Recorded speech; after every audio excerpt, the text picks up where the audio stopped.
Hi everyone, so today I am looking to replace the oil seal in the PTO shaft here. So normally the oil in your power troll will go through the pump down here, and if this leaks, it'll leak all of the oil out of there. One thing you'll see if you haven't caught it in one of my other videos, back in the day there were different PTO shaft sizes based on the size of the tractor. So this, I forget the actual diameter to it, but here is your standard today PTO shaft size, and you can see the size difference. So this was an adapter that was on it when I got it, so I had to take that off, and to get this piece off is just 3 bolts. 1, 2, 3. Okay, so you can see I got that piece off. Here is the housing, so we're looking at it from the back side. I had to drive out the old seal in there. You can see your roller bearing that's using that shaft. So here is the old seal.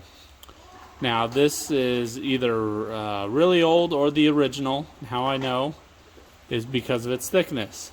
The new ones are half the thickness.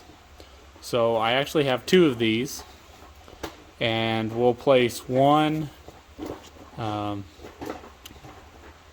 We'll place them opposite directions. So the first one, that say we're sitting in the shaft like this, because you want that spring to the oil side of inside there, and then we're going to put the other one on reverse directions. So really these 2 faces, if I understand correctly, should be meeting. So one keeps the oil in, one keeps the dust out. Okay, so if you can see, I got both in there. I'm curious to see whether this works and seals it. And why I mention that is when I run my finger across here, I can feel a little bit of 2 grooves from the old seal.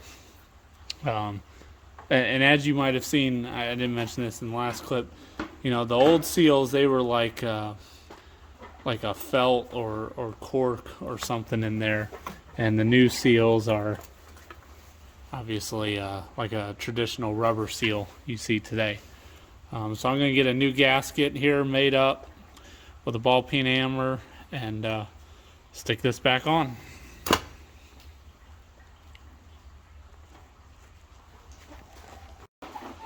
Okay, so got this back on. Well, a couple things I'd point out while I'm here. Obviously, these tend to be pretty gnarly, are meant to cover the PTO shaft. I might just cut the shaft and take this off because it won't even stay. Well, actually, it's supposed to just ride there. A rare thing to find is one of these fully intact. Like here you can see this ear is broken off. Very common that these ears got broken off. So if you ever find, like, you know, one that's straight, you know, these you can get replacements of aftermarket. These housings you cannot. If you ever see one of the cast pieces, you know, all ears intact, it's kind of rare. The later G's, you hear my son in the background. The later G's did have the standard shaft, PTO shaft. I forgot to mention that earlier. I'm trying to think. This is a 49. I think it was midway through 49 or 1950. I have to look at the serial number break in the parts manual. They went to a standard PTO shaft. So unfortunately, this doesn't have that. You could change it over. I've left it original. So eventually I'll put oil in this, and we'll have to see if she leaks or not. Hope you all learned something, and have a good day.